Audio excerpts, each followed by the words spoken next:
السلام عليكم ورحمة الله تعالى وبركاته. في هذا الفيديو ان شاء الله راح نوريلكم مشترياتي كما نقولوا اليومية ولا الاسبوعية. كنت بديت بهذا السرافت نديرو 25,000 ثلاثة مع بعض.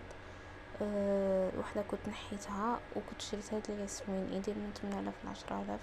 وشريت هاد الريحة تاع الطعمار فيكتوريا سيكريت، ريحتها بزاف شابة وشنو ما تحكمش، هو قالي اوريجينال وكنت شريتها 25,000 كما كنت تشوفوا. مي وشنو ما تحكمش، كنت شريت هذا تاع دام اكتيف تاع الوجه مقشر، وكنت شريت هدايا لو باك تاع فينيس اللي حنهضر لكم عليه في فيديو واحد اخرى. عندي فيديو سبيسيال وحنهضر لكم عليه. فيها بوماده وفيها هذا جل دوش وفيها هذيك الرغوه موسون. هدايا تاع انتي اسني تاع حب كريم حب الشباب، وهادوما ضروريين كنت شريت منهم